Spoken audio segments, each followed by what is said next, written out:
यो मामजमनादिञ्च वेत्ति लोकमहेश्वरम् असम्मूढः समर्थ्येषु सर्वपापैः प्रमुच्यते।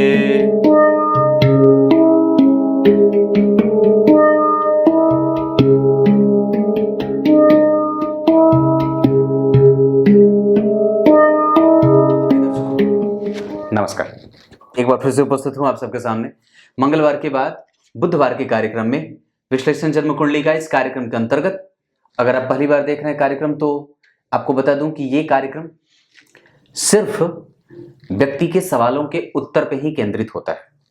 ये कुंडली जो मुझे मिली है वो राजकोट गुजरात से है। इनके पिता ने इनकी कुंडली भेजी है। पिता का नाम भावेश है। ये जातिका 2065 विक्रम संवत मार्गशीर्ष माह में जन्मे हैं। अब एक बात बताऊं, एक बड़ी अद्भुत बात है। भगवान ने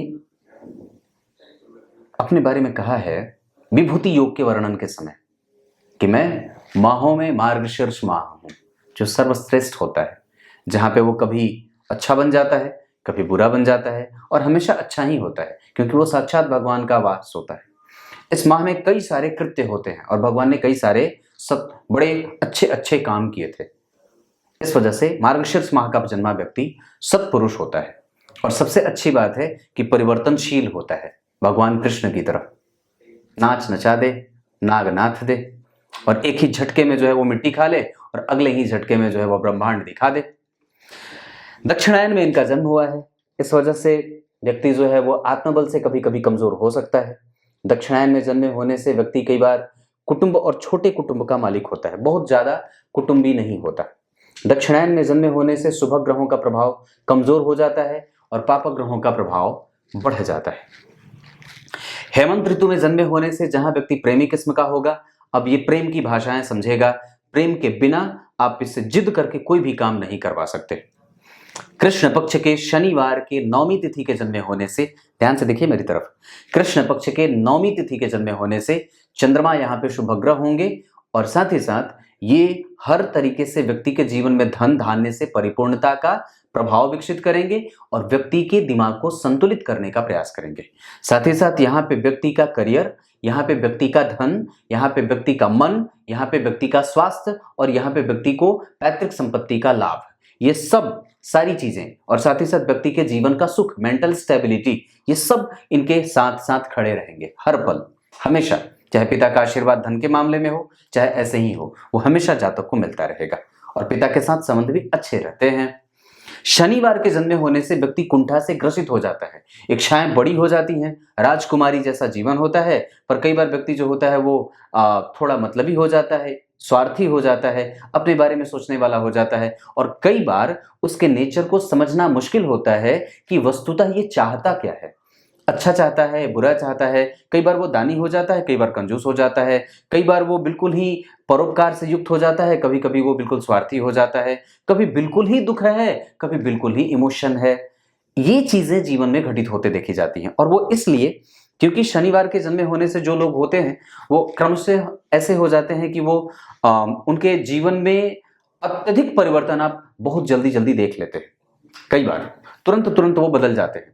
हालांकि उनको ये चीज पसंद नहीं है, एक ही जैसा वो रहना चाहते हैं, परिस्थिति के हिसाब से उनके लिए बदलना बड़ा कठिन सा होता है, और कई बार ये दुखी थोड़े ज्यादा हो जाते हैं, क्योंकि लक्ष्य बड़ा हो जाए और जब मेहनत व्यक्ति ना करे तो उसके हिसाब से जब वो सफलता प्राप्त नहीं होती है तो उसको दिक्कत होती है। क्लियर है? यहां तक आगे बढ़ता हूं। हस्त नक्षत्र शोभन योग, ये दोनों बहुत अच्छे, जो व्यक्ति को खुद का कारोबार और व्यक्ति को अधिकारी और आगे बढ़ा करके काम करने वाला, समाज का समाज की जो मुख्य धारा है उसमें जुड़ करके और रह करके काम करने वाला है। हालांकि मैं यहाँ पे व्यक्ति को कई बार अपना काम करते ज्यादा बार देख रहा हूं, व्यक्ति कई बार खुद का काम करना ज्यादा पसंद करता है। शोभन योग में जन्मे होने से सौभाग्यशाली हो, और व्यक्ति हमेशा ही चिरंतन चीजों में भरोसा करता है। ऐसी चीज उसे पसंद हो जो बहुत ज्यादा चमक वाली ना हो, लेकिन ड्यूरेबल हो, मतलब मजबूत और बहुत ज्यादा लंबे समय तक चलने वाली हो। ऐसी चीजें उन्हें पसंद नहीं है जो बाहरी चमक से चमक तो हो पर टूट जाने वाली हो, या जिससे वो बहुत ज्यादा दिन तक जिसका उपभोग कर सकती हैं, उनको वो चीज ज्यादा पसंद है। गर कर्ण, वैश्य वर्ण और देवगण के होने के कारण व्यक्ति किसी से भी नुकसान नहीं झेलना चाहता है, किसी को भी दुश्मन नहीं बनाना चाहता है, सबके साथ साम्य स्थापित करना चाहता है, सबको साथ लेकर के चलना चाहता है। आगे बढ़ता हूं। इनकी कुंडली में पंचांग में सबसे अच्छी बात चंद्रमा का शुभग्रह होना, कमजोर दक्षिणायन का होना, यह हो सकता है। माह में मार्गशीर्ष, ये अच्छी बात होती है। कर्क लग्न की कुंडली है। अब ध्यान से समझिएगा, इनकी कुंडली में कर्क लग्न की अगर कुंडली बनेगी, जो कि मूलतः यहाँ की राशि है, लग्न में बनेगी, यानी कि सुख तो लग्न में ही बन गया है, और इसके ऊपर गुरु और शुक्र जैसे सम संख्या में, ध्यान दीजिएगा, जन्म कुंडली के सप्तम भाव में, ये सूत्र है, याद रख लेना हमेशा कि जन्म कुंडली के सप्तम भाव में अगर सम संख्या की राशि बनी हो और वहां पे अगर शुभग्रह बैठे हों तो सप्तम भाव बलवान, मजबूत और बड़ा ही सुदृढ़ हो जाता है। इसका मतलब है कि गुरु और शुक्र और यहाँ पे राहु जो है वो मित्र की राशि में बैठे हैं, तो ये एक अच्छी बात होगी। नक्षत्रों की अगर बात करते हैं तो वो गुरु उत्तराषाढ़ा और बाकी राहु और शुक्र दोनों ही श्रवण नक्षत्र में बैठे हैं। गुरु वहां पे थोड़े कमजोर हैं, लेकिन इस कुंडली में मंगल और बुध सूर्य के साथ बैठे हैं अस्त होकर के। इस कारण से व्यक्ति को कई बार व्यय करने में मशक्कत होती है और कई बार डील करने में दिक्कत होती है। डील करना, किसी भी चीज को कन्विंस करना, बताना सामने वाले को, अपनी बात रखना। वैसे हैं ये गंभीर बुद्धि के, क्योंकि लग्न पे पहले तो गुरु ने देखा, भले ही गुरु नीच के हैं, पर वस्तुतः जरा गौर से देखिए तो गुरु की उच्च राशि लग्न पे बन रही है और गुरु उसको देख रहे हैं। पांचवी दृष्टि से लाभेश के साथ बैठे हैं। लाभेश जो है वो जन्म कुंडली में मित्र की राशि में, तो ये लाभ भाव के अधिपति का सप्तम में बैठना और जन्म कुंडली में छठे भाव के अधिपति के साथ ये दारिद्र दोष पैदा करते हैं, जो कई बार व्यक्ति को जब अपने बल पे कुछ करना चाहता है या जब करने चलता है तब उसको दिक्कत होती है। इसका मतलब है कि आपको कभी भी अपने आप को ऐसा नहीं बनाना चाहिए कि मैं ऐसी हूं तो ऐसी ही रहूं या ऐसा हूं तो ऐसा ही रहूं। ऐसा नहीं कर सकते आप। आपकी कुंडली में लाभ भाव के अधिपति सप्तम में छठे भाव के अधिपति के साथ बैठे हैं, जो कि भाग्य भाव के भी अधिपति हैं। तो भाग्य के अधिपति और लाभ के, भाग्य भाव ये है, तो भाग्य के अधिपति गुरु और लाभ के अधिपति शुक्र, ये दोनों एक साथ बैठ करके जहां आपको थोड़े से ईगोइस्टिक और घमंडी नेचर का बना रहे हैं। मतलब व्यक्ति को कई बार ऐसा लगता है कि मैं बहुत जानकार हूं, वास्तव में वो होता भी है, धर्म का, अध्यात्म का, चीजों का, किताबों का, तकनीकी चीजों का, हर एक चीजों का उसको ज्ञान बहुत अच्छे तरीके से होता है। परंतु ये राहु यहां बैठ करके कई बार आपको उसमें भेद या कंफ्यूजन भी क्रिएट कर देते हैं, जहां व्यक्ति 4 मल्टीपल चॉइस ऑप्शन में आने के बाद तुरंत ही उसमें कंफ्यूज हो जाता है। ऐसी बातें भी देखने को मिलती हैं। पर यहाँ पे मैंने क्या बात कही कि मंगल और बुध दोनों सूर्य से अस्त हो रहे हैं, जिसके कारण कई बार करियर कंफ्यूजन में हो सकता है, लाभ कमजोर में हो सकता है और व्यक्ति का व्यय, क्योंकि व्ययेश जो है वो अस्त हैं, तो इस वजह से, और साथ ही साथ पराक्रमेश, तो व्यक्ति को कई बार मेहनत ज्यादा करनी पड़ती है। छोटे भाई बहनों का सहयोग नहीं मिलता या ना के बराबर या नहीं होते।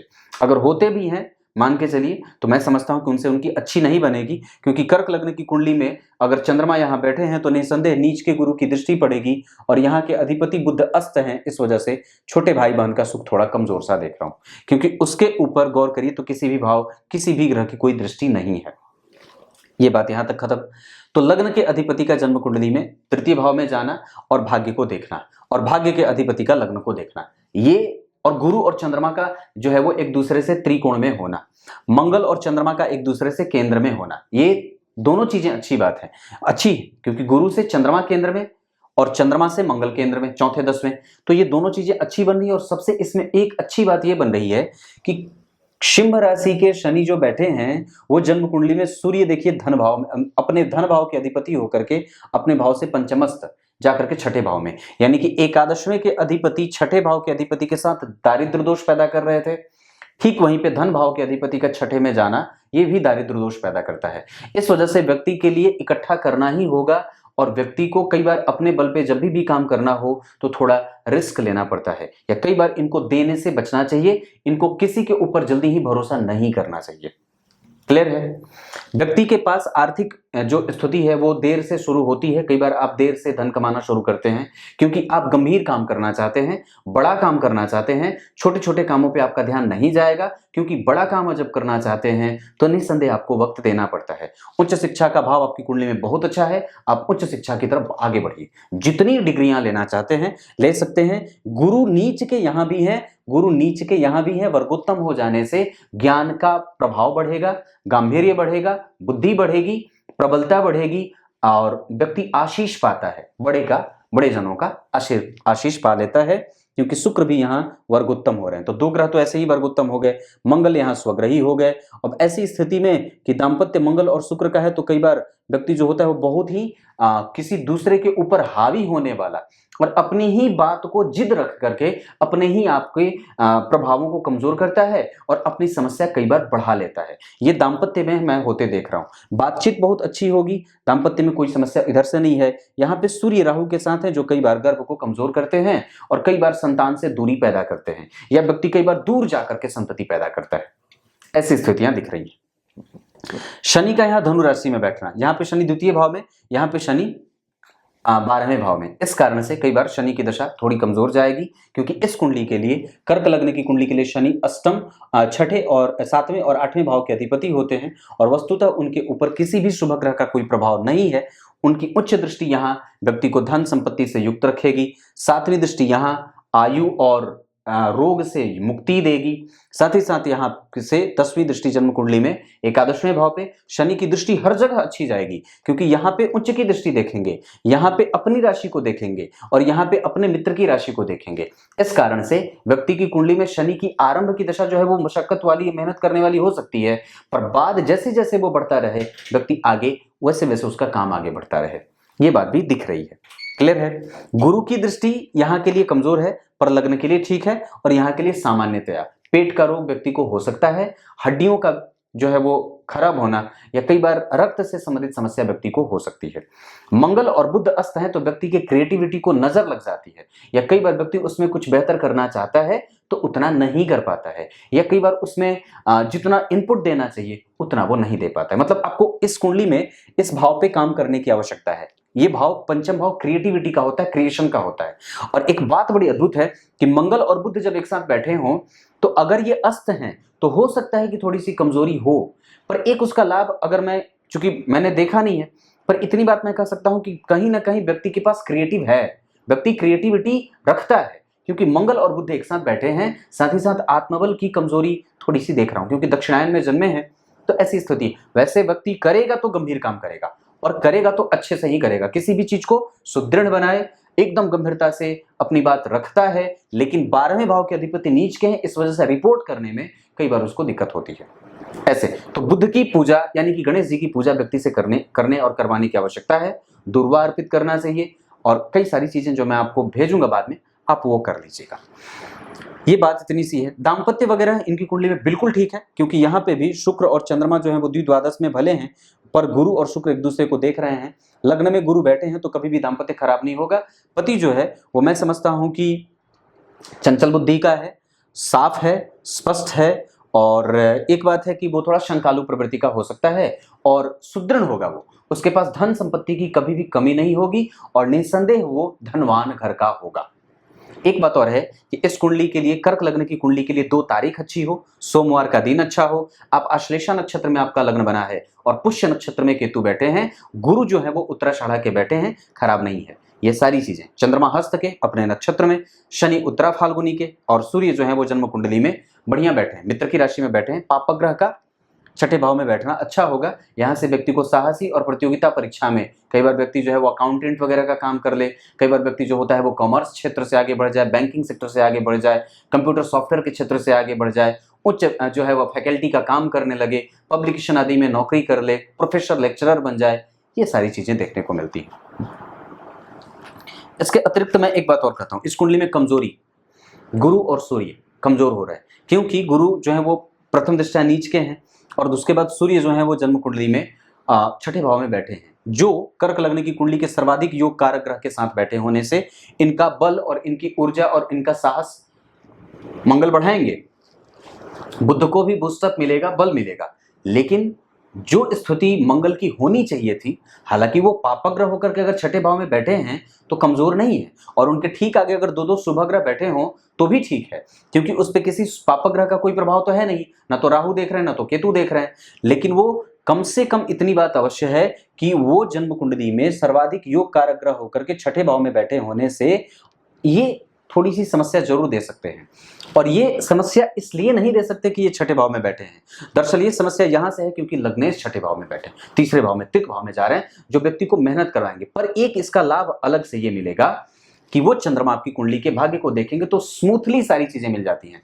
मैं एक बात गारंटी से कह सकता हूं कि व्यक्ति को कभी भी किसी चीज की कमी नहीं हुई होगी और ना कभी होने वाली है।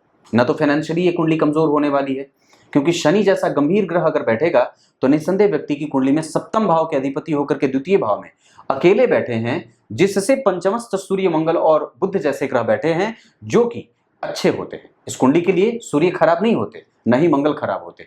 कर्क और सिंह लग्न की कुंडली के लिए मंगल और सूर्य बड़े अच्छे कहे जाते हैं इस वजह से। और यहाँ पे तो बुध व्यक्ति को साहस और ढाढ़स रखने वाला बना दे।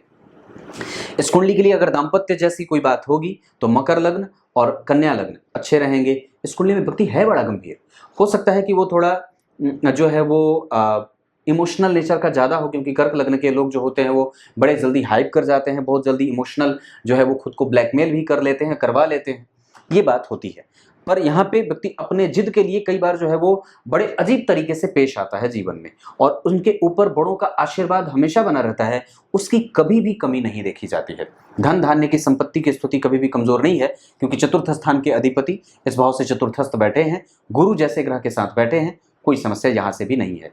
अगर आप इनकी कुंडली में अगर मंगल और बुध की बात करते हैं तो अगर सर्वाधिक योग कारक ग्रह अस्त हो रहा हो और उसके ठीक आगे अगर शुभ ग्रह बैठे हो तो ये भी कोई कमजोरी वाली बात नहीं होनी चाहिए, क्योंकि मंगल यहाँ पे स्वग्रही हो जा रहे हैं और बुध यहाँ पे स्वग्रही हो जा रहे हैं और गुरु यहाँ पे शुक्र जैसे ग्रह जैसे स्थिति को दिखा रहे हैं। और यहाँ पे अगर मकर लग्न की कुंडली, अब जरा ध्यान से देखिए तो यहाँ का जो सप्तम भाव है वही यहाँ का लग्नेश बन जाता है, और लग्न के अधिपति होकर के वो शनि जाकर के 12 में बैठे हैं। कई बार मैंने क्या कही कि बच्चा व्यक्ति का जो होता है, जो संतति हो वो दूर जाए, या संतति या विवाह दूर से हो जाए, ऐसी स्थितियां बनती हैं। वहीं अगर नौमांश कुंडली के बाद दशमांश देखते हैं तो बुध का स्वग्रही होना, लग्न पे गुरु का प्रभाव बहुत बढ़िया, मंगल का मित्र की राशि में, शुक्र का उच्च का होना, व्यापार बढ़िया, चंद्रमा नीच के थोड़ा आलसी, और सूर्य बैठे हैं, यहाँ पे यश मिल जाता है। पर यहाँ पे जो है वो कई बार उसका लाभ थोड़ा कमजोर हो सकता है। भाग्य का बल आपको देना होगा, बजरंगबली की पूजा आपको कर लेनी चाहिए, दुर्गा जी के मंदिर का दर्शन कर लेना चाहिए, ये इतनी सी बात है। ग्रह स्थिति के मामले में अगर मैं बताऊं तो आपकी कुंडली में जो स्थिति बन रही है उसके आधार पर सूर्य आधा परिणाम कर रहे हैं, चंद्रमा बहुत अच्छे परिणाम करेंगे, मंगल बहुत अच्छे, बुध थोड़े बहुत कमजोर परिणाम कर सकते हैं, गुरु की दशा में व्यक्ति को नुकसान नहीं होगा, शुक्र की दशा में व्यक्ति को अर्थतंत्र और व्यय की स्थितियों में कमजोरी देखी जा सकती है, माता का स्वास्थ्य शुक्र की दशा में कमजोर हो सकता है, कई बार उसके जीवन में मानसिक अशांति का दौर शुक्र की दशा में चल सकता है, क्योंकि वो पापग्रह होते हैं। ऐसी स्थिति में कई बार माता का स्वास्थ्य और स्वभाव व्यक्ति का स्वयं थोड़ा चिड़चिड़ापन से युक्त हो जाता है। शुक्र के बाद अगर शनि, तो बढ़िया, इस कुंडली में बढ़िया तो नहीं होते पर वो आधा परिणाम कर रहे हैं, मतलब न तो बहुत ज्यादा अच्छा और न तो बहुत ज्यादा बुरा, मतलब फिर भी वो एक बात तो कहूंगा कि धन भाव में पापग्रह की राशि में पापग्रह का बैठना कई बार व्यक्ति के जीवन में यहाँ पे एक बात जो मैं कहना चाहता हूं कि व्यक्ति के पिता को पहले ही अपनी संपत्ति के बारे में अगर ये अकेली हो तो ये बात कर रहा हूं, अन्यथा कोई बात नहीं है। अगर ये अकेली हो तो इनके मामले में, इनके संपत्ति के मामले में श्योरिटी कर देनी चाहिए, इस बात को श्योर कर देना चाहिए, फर्मली ये श्योर कर देना चाहिए कि इनका जो प्रभाव है इतने वर्षों तक यहाँ रहेगा, ये संपत्ति मेरे जाने के बाद संपूर्ण इनकी होगी, कुछ प्रतिशत किसकी, वसीयत जो होता है ना वो, जैसे इस तरीके का कोई खाका बना देना चाहिए। नहीं तो कई बार ये शनि यहाँ पे परेशान करने लगेंगे, क्योंकि वहां पे गौर करिए तो यहाँ से चौथे भाव में कोई ग्रह नहीं है और यहाँ से चौथे भाव में इधर भी कोई ग्रह नहीं है, इनके ठीक पीछे चंद्रमा नहीं केतु बैठे हैं और इनके ठीक पीछे चंद्रमा बैठे हैं, तो इस ठीक आगे चंद्रमा बैठे हैं, जो कहीं ना कहीं थोड़ी सी कमजोरी वाली बात को दिखा रहे हैं। तो मुझे लगता है कि आपको ये बात समझ लेने की आवश्यकता है कि पिता जो है वो पैतृक संपत्ति को लेकर के अपने बच्चे को पहले से सुरक्षित कर लें और माता जो है वो अपने बच्चे को लेकर के सुरक्षित हो जाए, ये बात दिखती है। साथ ही साथ इनके जीवन में धर्म जो है वो शामिल है, धर्माचरण करना, धर्म का अनुरागी होना, पर गुरु और शुक्र के एक साथ केंद्र में बैठे होने से स्वभाव भाव को शनि देख रहे हैं, स्वभाव भाव को शनि देख रहे हैं, गंभीर स्वभाव का व्यक्ति हो जाए, चंचल नहीं होता। कर्क लग्न का है, इमोशनली व्यक्ति सबसे जल्दी जुड़ जाता है और सबके बारे में अच्छी चीजें ही सोचता है।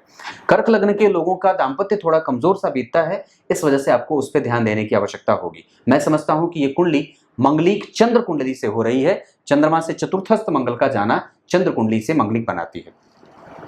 मन कैसा है व्यक्ति का।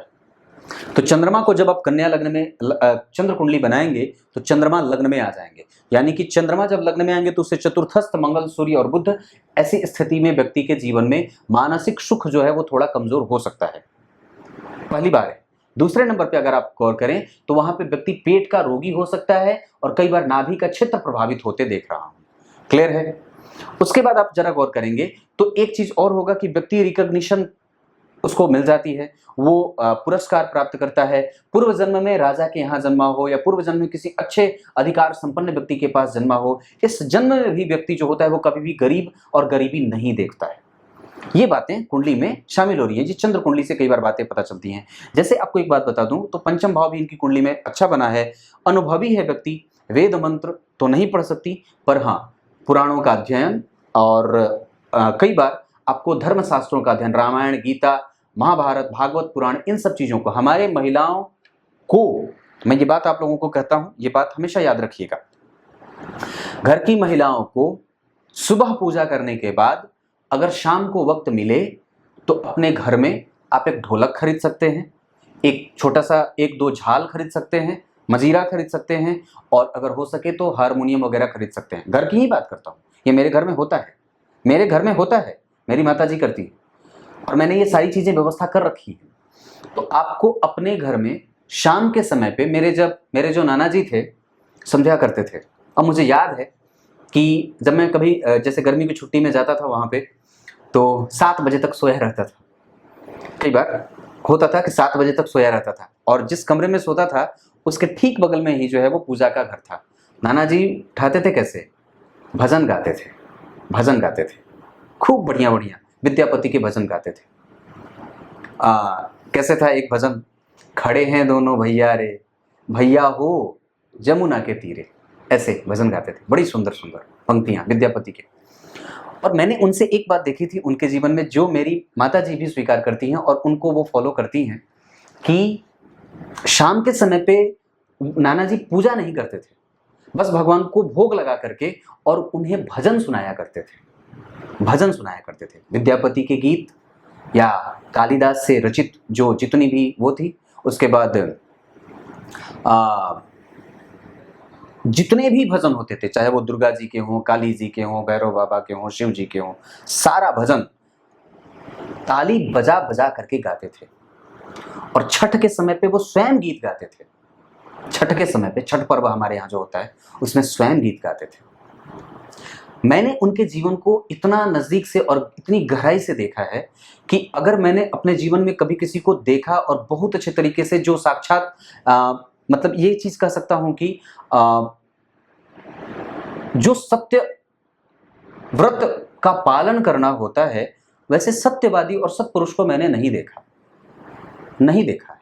और ये मैं पूरी जो है वो गारंटी से ये बात कह सकता हूं। वैसा सत्यवादी और असत्य न बोलने वाला, कभी भी झूठ न बर्दाश्त करना और न कभी झूठ का पाला पड़ना। तो मेरे हिसाब से मैं आप लोगों को भी ये बात कहता हूं, अपने घर में शाम के समय पे चलो पूजा कर रहे हैं, ठीक है, अच्छी बात है, करनी चाहिए, पर भगवान को कीर्तन सुनाया करिए। भगवान को कीर्तन सुनाने से उन्हें बड़ी प्रसन्नता मिलती है। शाम को तो हमारे यहाँ के वृंदावन के जो ठाकुर जी हैं वो तो भक्तमाल की कथा सुनते हैं तभी उनको नींद आती है, रामायण की कथा सुनते हैं, सुंदरकांड का पाठ सुनते हैं तभी उनको नींद आती है, गीत गोविंद का पाठ सुनते हैं तभी उनको नींद आती है। आपके घर के ठाकुर जी क्या ये आप लोग सुनाते हैं? आप लोगों को तो पता भी नहीं है गीत गोविंद का पाठ कर लेने से भगवान जो है वो कितने प्रसन्न होते हैं। रामायण का पाठ, ये सब पारायण, ये सब, इन सब चीजों को जीवन में शामिल करिए और फिर देखिए कैसा बदलाव आता है। समस्त ज्योतिषियों का चक्कर यूं खत्म हो जाएगा। अब क्या बताऊं, भाषणबाजी बहुत हो गई। अब आइए आपको गीता जी के श्लोक का अर्थ बता देता हूं। गीता जी के 10वें अध्याय के 3रे श्लोक में भगवान ने बात कही है। क्या कही है? जो मनुष्य मुझे अनादि, अजन्मा और संपूर्ण मानता है वो मुझे प्राप्त कर जाता है, या मुझे वो प्राप्त हो जाता है, या मैं उसे प्राप्त हो जाता हूं। इसमें कोई संदेह वाली बात नहीं होनी चाहिए। हाँ, कई बार हम सामने वाले पे संदेह कर बैठते हैं और कोई जरूरी नहीं है कि वो वेश बदल के आया है तो आपका मालिक ना हो, संभवतया वो इंस्पेक्शन पे आया हो। कुछ इसी तरीके से आज के कार्यक्रम का समापन करते हैं। तब तक के लिए इजाजत दीजिए। बहुत बहुत नमस्कार।